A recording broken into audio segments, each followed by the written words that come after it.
ईदगाह। मुंशी प्रेमचंद की कहानी ईदगाह। अपने श्रोताओं से अनुरोध है कि इस चैनल को लाइक एंड सब्सक्राइब करें। ये कहानी मुंशी प्रेमचंद जी द्वारा 1935 में लिखी गई थी। ये कहानी बाल मनोविज्ञान पर आधारित है। रमज़ान के पूरे 30 रोज़ों के बाद आज ईद आई है। कितना मनोहर, कितना सुहावना प्रभाव है। वृक्षों पे अजीब हरियाली है, खेतों में कुछ अजीब रौनक है, आसमान पर कुछ अजीब लालिमा है। आज का सूर्य देखो कितना प्यारा, कितना शीतल है, यानी संसार को ईद की बधाई दे रहा हो। गांव में कितनी हलचल है। ईदगाह जाने की तैयारियां हो रही हैं। किसी के कुर्ते में बटन नहीं है, पड़ोस के घर से सुई धागा लेने दौड़ा जा रहा है। किसी के जूते कड़े हो गए हैं, उनमें तेल डालने के लिए तेली के घर पे भागा जा रहा है। जल्दी जल्दी बैलों को सानी पानी दे दे, ईदगाह से लौटते लौटते दोपहर हो जाएगी। 30 कोस का पैदल रास्ता, फिर सैकड़ों आदमियों से मिलना भेंटना, दोपहर के पहले लौटना असंभव है। लड़के सबसे ज़्यादा प्रसन्न हैं। किसी ने एक रोज़ा रखा है, वह भी दोपहर तक, किसी ने वह भी नहीं, लेकिन ईदगाह जाने की खुशी उनके हिस्से की चीज़ है। रोज़ बड़े बूढ़ों के लिए होंगे, उनके लिए तो ईद है। रोज़ ईद का नाम रटते थे, आज वह आ गई। अब जल्दी पड़ी है कि लोग ईदगाह क्यों नहीं चलते। इन्हें गृहस्थी की चिंताओं से क्या प्रयोजन। सेवैयों के लिए दूध और शक्कर घर में है या नहीं, इनकी बला से। ये तो सिर्फ सेवैयाँ खाना चाहते हैं। वह क्या जाने कि अब्बा जान क्यों बदहवास चौधरी कायम अली के घर दौड़े जा रहे हैं। उन्हें क्या खबर कि चौधरी आंखें बदल ले तो यह सारी ईद मुहर्रम हो जाए। उनकी अपनी जेबों में तो कुबेर का धन भरा हुआ है। बार बार जेब से अपना खजाना निकाल कर गिनते हैं और खुश होकर फिर रख लेते हैं। महमूद गिनता है, 1 2 10 12, उनके पास 12 पैसे हैं। मोहसिन के पास 1 2 3 8 9 15 पैसे हैं। इन्हीं अनगिनत पैसों से अनगिनत चीज़ें लाएंगे। खिलौने, मिठाइयाँ, बिगुल, गेंद और न जाने क्या क्या। अब सबसे ज़्यादा प्रसन्न है हामिद। वह 4-5 साल का गरीब सूरत दुबला पतला लड़का है, जिसका बाप गत वर्ष हैजे की भेंट हो गया है और माँ ना जाने क्यों पीली होती एक दिन मर गई। किसी को पता क्या बीमारी है, कहते तो कौन सुनने वाला था। दिल पर जो कुछ बीतती थी वह दिल में ही रहती थी, और जब ना सहा गया तो संसार को विदा हो गई। अब हामिद अपनी बूढ़ी दादी अमीना की गोद में सोता है और उतना ही प्रसन्न है। उसके अब्बा जान रुपए कमाने गए हैं, बहुत सी थैलियाँ लेकर आएंगे। अम्मी जान अल्लाह मियाँ के घर से उसके लिए बड़ी अच्छी अच्छी चीज़ लाने गई है, इसलिए हामिद प्रसन्न है। आशा तो बड़ी चीज़ है, फिर बच्चे की आशा। उनकी कल्पना तो राई को भी पर्वत बना लेती है। हामिद के पाँव में जूते नहीं हैं, सिर पर एक पुरानी धुरानी टोपी है जिसका गोटा अब काला पड़ चुका है। फिर भी वह प्रसन्न है। जब उसके अब्बा जान थैलियाँ और अम्मी जान नियामतें लेकर आएंगी तो वह दिल से अरमान निकाल लेगा। तब देखेगा मोहसिन, नूरे और शामी कहाँ से उतने पैसे निकालेंगे। अभागिन अमीना अपनी कोठरी में बैठी रो रही है। ईद का दिन है, उसके घर में एक दाना नहीं है। आज आबिद होता तो क्या इस तरह ईद आती और चली जाती। इस अंधकार और निराशा में वह डूबी जा रही है। किसने बुलाया था इस निगोड़ी ईद को, इस घर में उसका क्या काम। लेकिन हामिद, उसे किसी के मरने जीने से क्या मतलब। उसे के अंदर प्रकाश है, बाहर आशा है। विपत्ति अपना सारा दलबल लेकर आई है। हामिद की आनंद भरी चितवन उसका विध्वंस कर देगी। हामिद भीतर जाकर दादी से कहता है, तुम डरना नहीं अम्मा, मैं सबसे पहले आऊँगा। बिल्कुल न डरना। अमीना का दिल का चोट रहा है। गांव के बच्चे अपने माँ बाप के साथ जा रहे हैं। हामिद का बाप अमीना के सिवा और कौन है। उसे कैसे अकेले मेले में जाने दूं। उस भीड़ भाड़ में बच्चा कहीं खो ना जाए तो क्या हो। अमीना उसे ये न जानने देगी। नन्ही सी जान 3 कोस कैसे चलेगा। पैर में छाले पड़ जाएंगे। जूते भी तो नहीं है। वह थोड़ी देर पर उसे गोद में ले लेती, लेकिन यहाँ सवैयाँ कौन पकाएगा। पैसे होते तो लौटते लौटते सब सामग्री जमा करके चटपट बना लेती। यहाँ तो घंटे चीज़ें जमा करने में लग जाएंगे। मांगों का तो भरोसा ठहरा। उस दिन फहीमन से कपड़े सिले थे। 8 आने पैसे मिले थे। उस अठन्नी को ईमान की तरह बचा के रखा है इस ईद के लिए। लेकिन कल ग्वालन सिर पर सवार हो गई तो क्या करती। हामिद के लिए कुछ नहीं है तो 2 पैसे का दूध तो चाहिए ही। अब तो कुल 2 आने पैसे बचे हैं। 3 पैसे हामिद की जेब में हैं, 5 अमीना के बटुए में हैं। यही तो बिसात है, ईद का त्योहार है। अल्लाह ही बेड़ा पार लगाएगा। धोबन और नाइन और मेहतरानी और चूड़ियारिन सभी तो आएंगे। सभी को सिवैयाँ चाहिए और थोड़ा किसी को आंखें नहीं लगती। किस किस से मुंह चुराऊंगी और मुंह क्यों चुराऊं। साल भर का त्योहार है। ज़िंदगी खैरियत से रहे, उनकी तकदीर भी तो उसी के साथ है। बच्चों को खुदा सलामत रखे, ये दिन भी कट जाएंगे।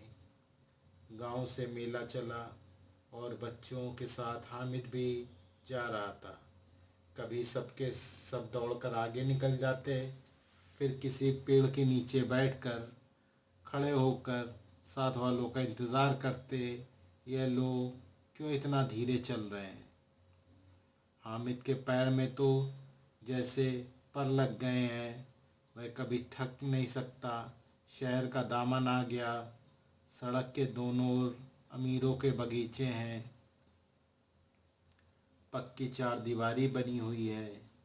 पेड़ों में आम और लीचियां लगी हुई हैं। कभी कभी कोई लड़का कंकड़ी उठाकर आम पे निशाना लगाता है। माली अंदर से गाली देता है। लड़के वहाँ से एक फलनांग दूर भाग जाते हैं। खूब हंसते हैं, माली को कैसा उल्लू बनाया। बड़ी बड़ी इमारतें आने लगी हैं। यह अदालत है, यह कॉलेज है, ये क्लब है, ये घर है। इतने बड़े कॉलेज में कितने लड़के पढ़ते होंगे। सब लड़के नहीं हैं जी, बड़े बड़े आदमी हैं। सच, उनकी बड़ी बड़ी मूछें हैं। इतने बड़े हो गए, अभी तक पढ़ने जाते हैं। ना जाने कब तक पढ़ेंगे और क्या करेंगे इतना पढ़कर। हामिद के मदरसे में तो 2-3 बड़े बड़े लड़के हैं, बिल्कुल 3 कौड़ी के हैं। रोज़ मार खाते हैं, काम से जी चुराने वाले हैं। इसी जगह उसी तरह के लोग होंगे क्या। क्लब घर में जादू होता है, सुना है। यहाँ मुर्दों की खोपड़ियाँ दौड़ती हैं और बड़े बड़े तमाशे होते हैं, पर किसी को अंदर नहीं जाने देते। और वहाँ शाम को साहब लोग खेलते हैं, बड़े बड़े आदमी खेलते हैं। मूछो दाढ़ी वाले और मेमें भी खेलती हैं। सच, हमारी अम्मा को यहाँ दे दो। क्या नाम है, बैट। बैट तो उसे पकड़ ही ना सकेंगी, घुमाते ही लुढ़क जाएंगी। महमूद ने कहा, हमारी अम्मा जान का तो हाथ कांपने लगे। अल्लाह कसम। मोहसिन बोला, चलो मानो आटा पीस डालती हैं, जरा सा बैठ पकड़ लेंगी तो हाथ कांपने लगेंगे। सैकड़ों घड़े पानी रोज निकालती हैं, 5 घड़े तो रोज भैंस पी जाती है। किसी मैम को एक घड़ा पानी भरना पड़े तो आंखें तले अंधेरा आ जाए। महमूद, लेकिन दौड़ती तो नहीं है, उछलती कूदती तो नहीं हो सकती। मोहसिन, हाँ, उछल कूद तो नहीं हो सकती, लेकिन उस दिन मेरी गाय खुल गई थी और चौधरी के खेत में जा पड़ी थी। अम्मा इतनी तेज दौड़ लगाई कि मैं उनको ना पा सका। सच। आगे चलते हलवाइयों की दुकानें शुरू हो गईं। आज खूब सजी हुई थी। इतनी मिठाइयाँ कौन खाता है। देखो ना, एक एक दुकान पर मानो होंगी। सुना है रात को जिन जिन्नात आकर खरीद ले जाते हैं। अब्बा कहते हैं कि आधी रात को एक आदमी हर दुकान पर जाता है और जितना माल बचा होता है वह तुलवा लेता है और सचमुच के रुपए देता है, बिल्कुल ऐसे ही रुपए। हामिद को यकीन न आया। ऐसे रुपए जिन्नात को कहाँ से मिल जाएंगे। मोहसिन ने कहा, जिन्नात को रुपए की क्या कमी है, जिस खजाने में चाहे जब चला जाए, लोहे के दरवाजे तक उन्हें नहीं रोक सकते। जनाब, आप में किस फेरे में हैं। हीरे जवाहरात तक उनके पास रहते हैं। जिससे खुश हो गए उसे टोकरों जवाहरात दे देते हैं। अभी यहीं बैठे थे, 5 मिनट में कलकत्ता पहुंच जाएंगे। हामिद ने फिर पूछा, जिन्नात बहुत बड़े होते हैं। मोहसिन, एक एक का सिर आसमान के बराबर होता है। जो ज़मीन पर खड़ा हो जाए तो उसका सिर आसमान में जा लगे, मगर चाहो तो एक लोटे में घुस जाए।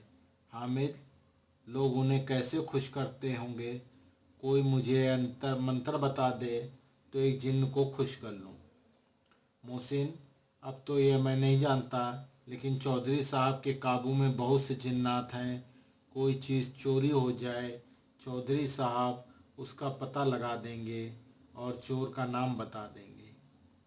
जुमराती का बछुआ उस दिन खो गया था। 3 दिन हैरान हुए, कहीं ना मिला। तब झक मारकर चौधरी के पास गए। चौधरी ने तुरंत बता दिया, मवेशी खाने में है और वहीं मिला। जिन्नात जाकर उन्हें सारी जान की खबर दे जाते हैं।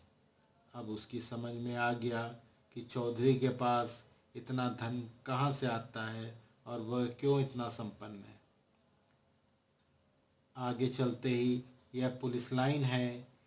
यहीं सब कांस्टेबल कवायद करते हैं। रैटन फाइफो रात को बेचारे घूम घूम कर पहरा देते हैं, नहीं तो चोरियां हो जाएं। मोहसिन ने प्रतिवाद किया, यह कांस्टेबल पहरा देते हैं तभी तुम बहुत जानते हो। अजी हजरत, यह चोरी करते हैं। शहर के जितने चोर डाकू हैं सब इनसे मिलते रहते हैं। रात को ये लोग चोरों से तो कहते हैं चोरी करो, आप दूसरे मोहल्ले में जाकर कहते हैं जागते रहो पुकारते हैं। तभी इन लोगों के पास इतना रुपया आता है। मेरे मामू एक थाने में कांस्टेबल हैं, 20 रुपया महीना पाते हैं, लेकिन 50 रुपया घर भेजते हैं। अल्लाह कसम। मैंने एक बार पूछा था कि मामू, आप इतना रुपया कहाँ से पाते हो। हंसकर कहने लगे, बेटा अल्लाह देता है। फिर आप ही बोले, हम लोग चाहें तो एक दिन में लाखों मार लाएं। हम तो इतना ही लेते हैं जिसमें अपना बदनामी ना हो और नौकरी भी चलती जाए। हामिद ने पूछा, यह लोग चोरी करवाते हैं तो इन्हें कोई पकड़ता क्यों नहीं। मोहसिन उसकी नादानी पर दया दिखाकर बोला, अरे पागल, इन्हें कौन पकड़ेगा।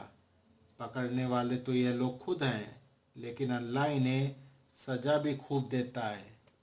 हराम का माल हराम में जाता है। थोड़े ही दिन मामू के घर में आग लग गई। सारी ले पूंजी जल गई, एक बर्तन तक ना बचा। कई दिन पेड़ के नीचे सोए हैं। अल्लाह कसम, पेड़ के नीचे? फिर न जाने कहाँ से एक कर्ज ले आए तो बर्तन भाड़े ले आए। हामिद, 100 तो 50 से ज़्यादा होते हैं। कहाँ 50, कहाँ 100। 50 एक थैली भर होता है, 100 तो 2 थैलियों में ना आए। अब बस्ती घनी होने लगी। ईदगाह जाने वालों की टोलियां नजर आने लगी, एक से एक भड़कीले वस्त्र पहने हुए। कोई इक्के तांगे पर सवार, कोई मोटर पर। सभी इत्र में बसे, सभी के दिलों का उमंग। ग्रामीणों को यह एक छोटा सा दल अपनी विपन्नता से बेखबर, संतोष और धैर्य से में मगन चला जा रहा था। बच्चों के लिए नगर की सभी चीज़ें अनोखी थी, जिस चीज़ की ओर ताकते ताकते ही रह जाते। और पीछे बस हॉर्न की आवाज़ें आती और चेतते। हामिद तो मोटर के नीचे जाते जाते बचा। सहसा ईदगाह नज़र आई।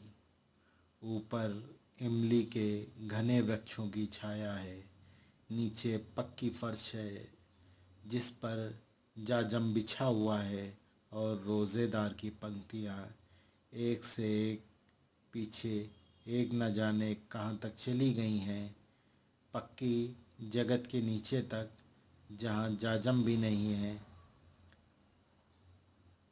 आने वाले आकर पीछे की कतार में खड़े हो जाते हैं। आगे जगह नहीं है। यहाँ कोई धन और पद नहीं देखता। इस्लाम की निगाह में सब बराबर हैं।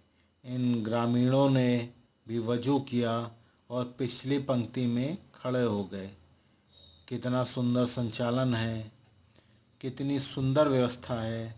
लाखों सिर एक साथ सजदे में झुक जाते हैं, फिर सबके सब एक साथ खड़े हो जाते हैं, एक साथ झुकते हैं और एक साथ घुटने के बल बैठ जाते हैं।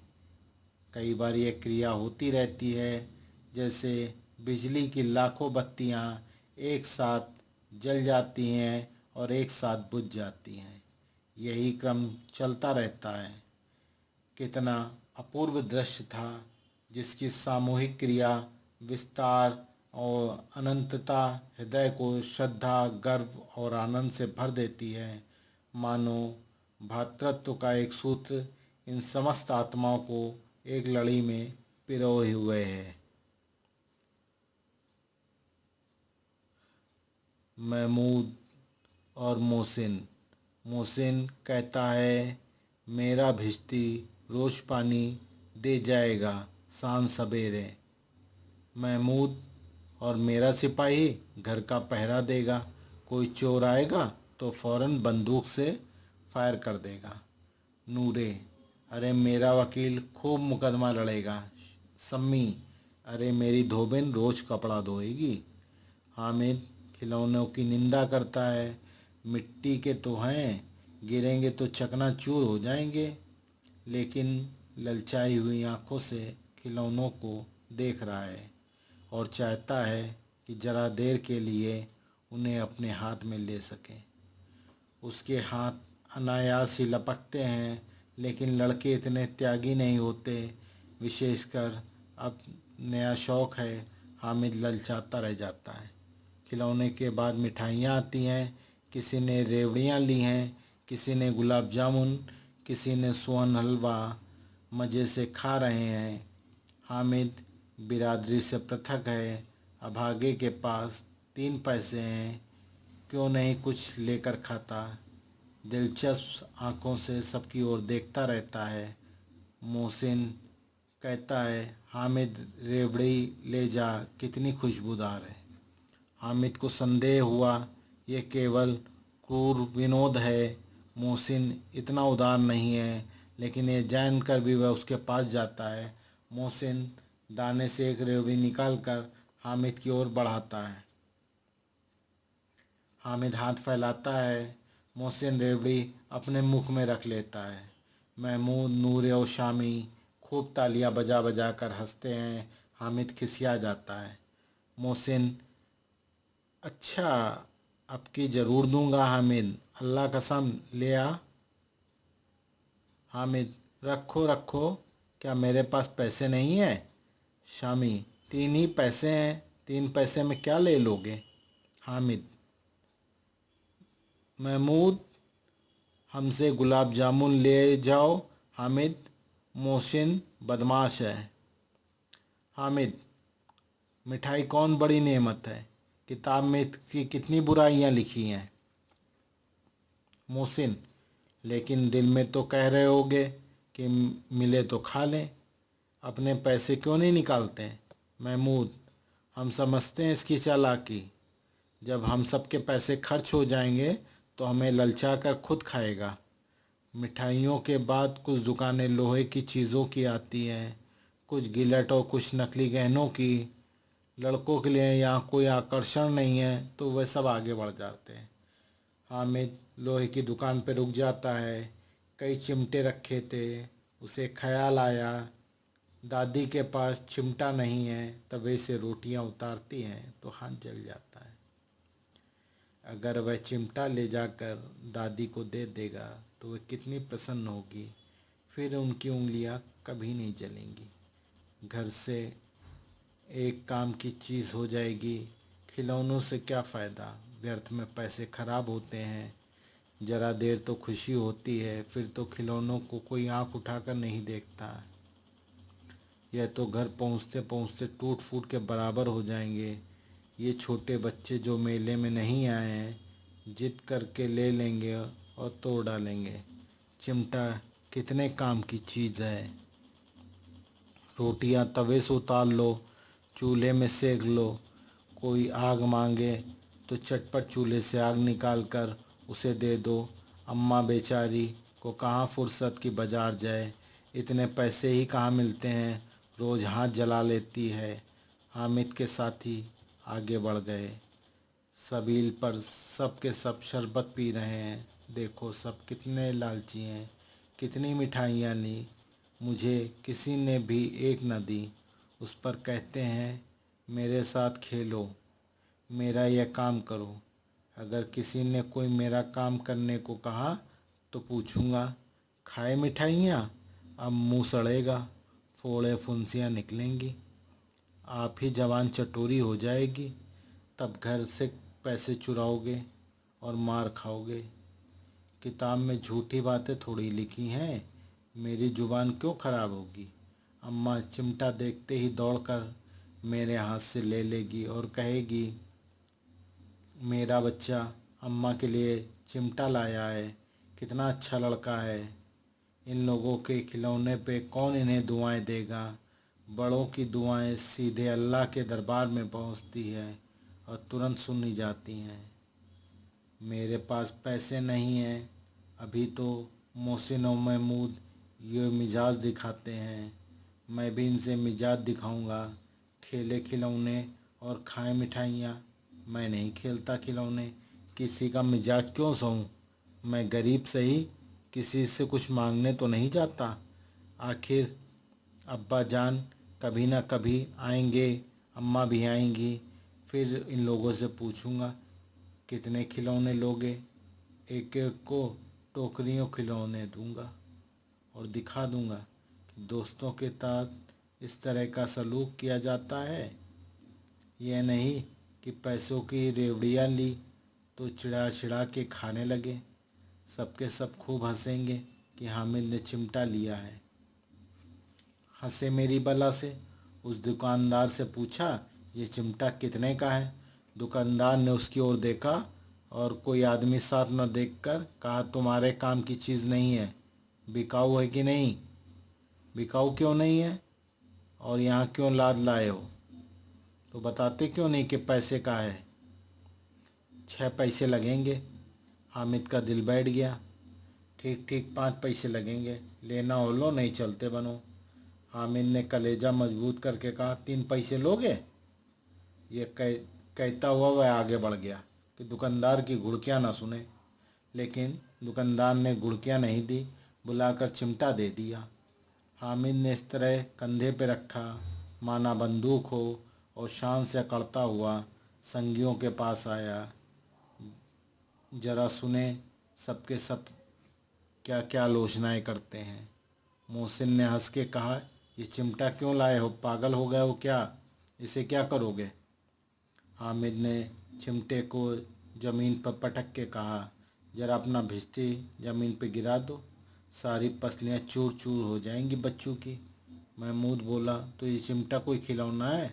हामिद, खिलौना क्यों नहीं है, अभी कंधे पर रखा हूँ, बंदूक हो गई, हाथ में ले लिया, फ़कीरी का चिमटा हो गया।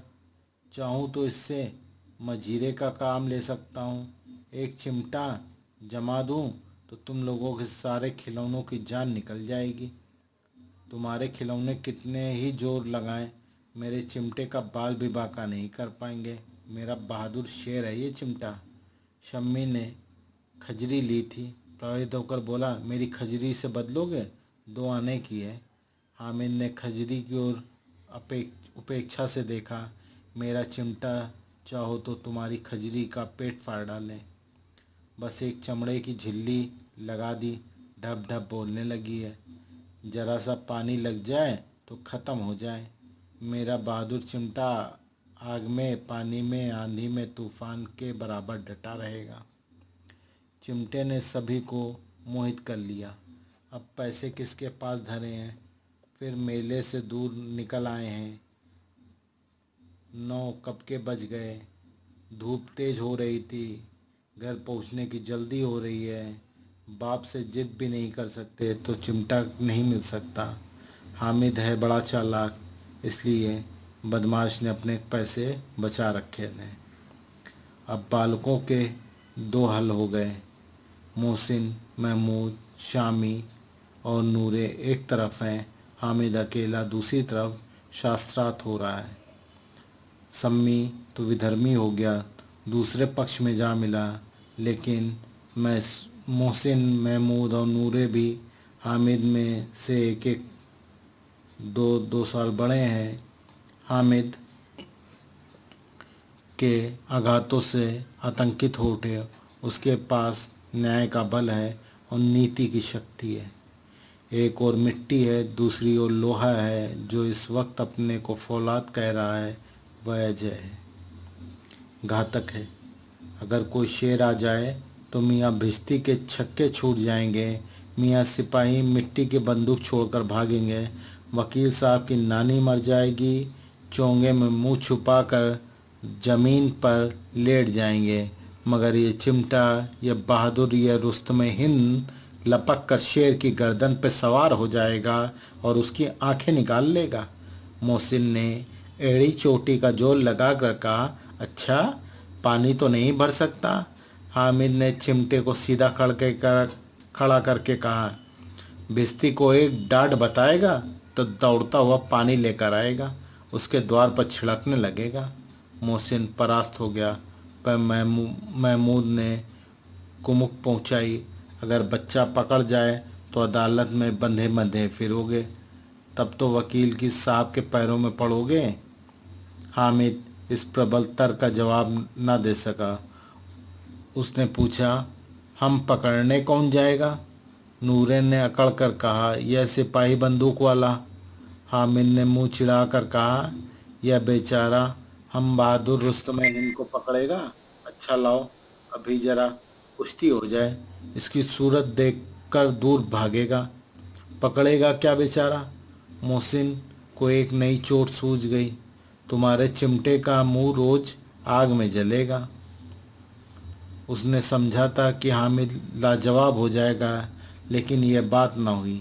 हामिद ने तुरंत जवाब दिया, आग में बहादुर ही कूदते हैं जनाब, तुम्हारे यह वकील, सिपाही और भिश्ती लौंडियों की तरह घर में घुस जाएंगे, आग में कूदने का काम नहीं कर पाएंगे जो यह रुस्तमे हिंद कर सकता है।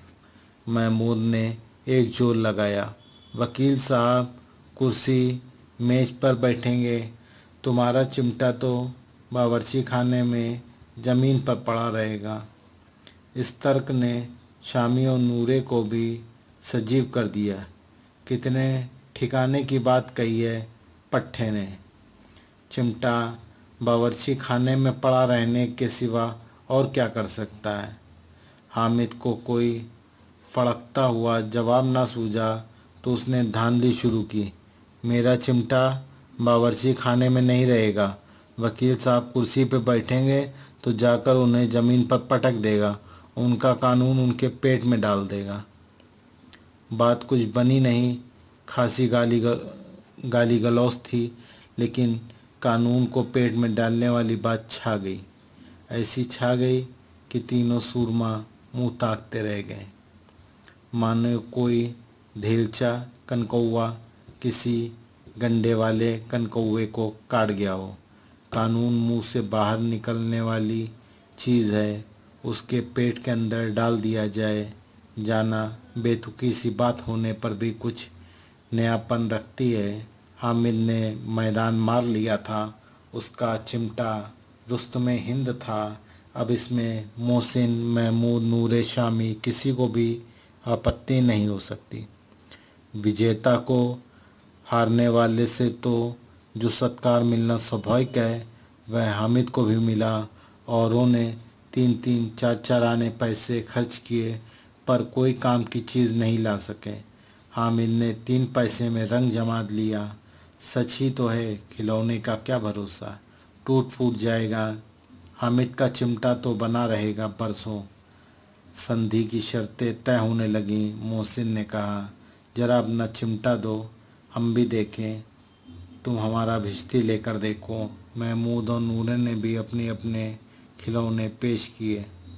हामिद की इन शर्तों के मानने में कोई आपत्ति नहीं थी। चिमटा बारी बारी से सबके हाथों में गया और उनके खिलौने बारी बारी से हामिद के हाथों में आए। कितनी खूबसूरती है खिलौने हैं। हामिद को हारने वालों के आंसू पूछे। मैं तुम्हें चिढ़ा रहा था। सच ये चिमटा भला इन खिलौनों की क्या बराबरी करेगा, मालूम होता हो। अब बोले। लेकिन मोहसिन की पार्टी के इस दिलासे में से संतोष नहीं होता। चिमटे का सिक्का खूब जम बैठा। चिपका हुआ टिकट अब पानी से नहीं छूट रहा है। मोहसिन, लेकिन इन खिलौनों के लिए कोई हमें दुआ तो नहीं देगा। महमूद, दुआ के लिए फिरते हो, उल्टे मार न पड़े। अम्मा ज़रूर कहेंगी कि मेले में या मिट्टी के खिलौने मिले। हामिद को स्वीकार करना पड़ा कि खिलौनों को देखकर किसी के मुंह इतनी खुशी ना होगी जितना दादी चिमटे को देखकर होंगी। 3 पैसे में तो इसने वह सब कुछ करना था। उस पैसे के उपयोग के पछतावे की बिल्कुल ज़रूरत ना थी। फिर अब तो चिमटा रुस्तमे हिंद है और हम सबके खिलौनों का बादशाह है। रास्ते में महमूद को भूख लगी। उसके बाप ने केले खाने को दिए। महमूद ने केवल हामिद को साझी बनाया। उसने अन्य मित्र मुंह ताकते रह गए और उस चिमटे का प्रसाद था। 11 बजे गांव में हलचल मच गई। मेले वाले आ गए। मोहसिन की छोटी बहन ने दौड़कर भिश्ती उसके हाथ से छीन लिया और मारे खुशी के जा उछली तो मियाँ भिश्ती नीचे आ रहे सुरलोक सिधारे। इस पर भाई बहन में मारपीट हुई। दोनों खूब रोए। उसकी अम्मा ये सुनकर बिगड़ी और दोनों के ऊपर 2-2 चांटे लगाए। मियाँ नूरे के वकील का अंत तो एक प्रतिष्ठानुकूल इससे ज़्यादा गौरवमय हुआ। वकील जमीन पर या ताक पर तो नहीं बैठ सकता, उसकी मर्यादा का विचार तो करना ही होगा। दीवार में खूंटियाँ गाड़ी गई, उन पर लकड़ी का एक पटरा रखा गया। पटरे पर कागज़ का कालीन बिछाया गया। वकील साहब राजा भोज की भांति सिंहासन पर विराजे। नूरे ने उन्हें पंखा झलना शुरू किया। अदालत में खस की टाटियाँ और बिजली के पंखे रहते हैं, क्या यहाँ मामूली पंखा भी ना हो। कानून की गर्मी दिमाग पर चढ़ गई। बस बांस का पंखा आया और नूरे हवा करने लगे। मालूम नहीं कि पंखे की हवा या पंखे की चोट से वकील साहब स्वर्गलोक से मृत्युलोक में आ रहे हैं। उनका माटी का चोला माटी में मिल गया। फिर बड़े जोर से मातम हुआ और वकील साहब की अस्थियां धूरे पर डाल दी गईं। अब राम महमूद का सिपाही, उसे चटपट गांव का पहरा देने का चार्ज मिल गया। लेकिन पुलिस का सिपाही कोई साधारण व्यक्ति तो है नहीं जो अपने पैरों पे चले। वह पालकी पर चलेगा। एक टोकरी आई, उसके कुछ लाल रंग के फटे पुराने चिथड़े बिछाए गए जिसमें सिपाही साहब आराम से लेटे। नूरे ने यह टोकरी उठाई, अपने द्वार का चक्कर लगाने लगा। उनके दोनों छोटे भाई सिपाही की तरह छोने वाले जागते रहो, छोने वाले जागते रहो पुकारते रहे, मगर रात तो अंधेरी होने चाहिए। महमूद को ठोकर लग जाती है। ठोकर उसके हाथ से छूटकर गिर पड़ती है और टोकरी गिरते ही मियाँ सिपाही अपनी बंदूक लिए जमीन पर आ गिरते हैं और उनकी एक टांग में टूट जाती है। महमूद को ज्ञात हुआ कि वह अच्छा डॉक्टर है। उसको ऐसे मरहम मिल गया जिससे वह टूटी टांग को आनन फानन में जोड़ सकता है। केवल गूलर का दूध चाहिए। गूलर का दूध आता है, टांगे जवाब दे देती हैं, शल्य क्रिया असफल होती है। तब उसकी दूसरी टांग भी तोड़ दी जाती है। अब कम से कम एक जगह आराम से बैठा तो रहेगा। एक टांग से तो ना चल सकता था, न बैठ सकता था। अब एक सिपाही सन्यासी हो गया था। अपनी जगह पर बैठा बैठा पहरा देता है। कभी कभी देवता भी बन जाता है और उसके सिर का झालरदार साफा खुरस दिया गया है। अब उसको जितना रूपांतर चाहो कर सकते हो। कभी कभी तो उससे बाट का भी काम लिया जाता है। अब मियाँ हामिद का हाल सुनिए। अमीना उसकी आवाज़ सुनते ही दौड़ती है और उसे गोद में उठाकर प्यार करने लगती है। सहसा उसके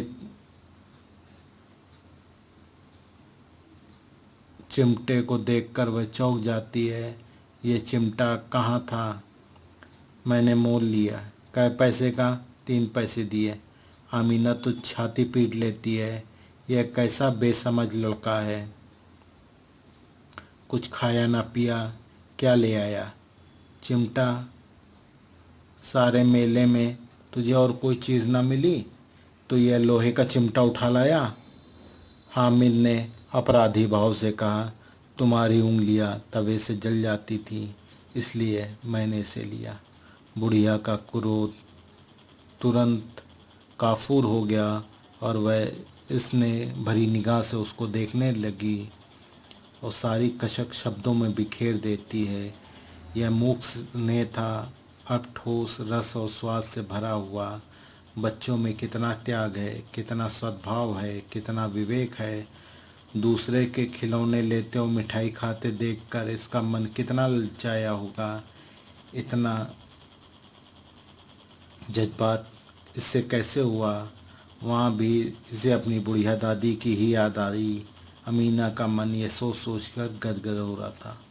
और अब एक बड़ा विचित्र बात हुई। हामिद ने इस चिमटे से भी विचित्र बच्चे।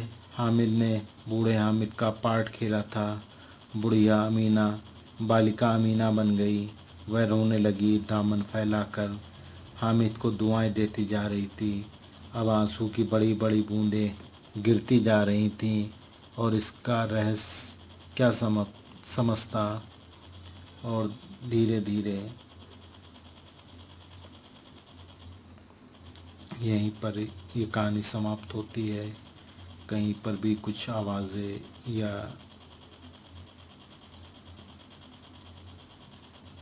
आई हों तो कृपया मेरी पहली गलती समझ के इसे माफ़ करें, क्योंकि अभी पूरी तरीके से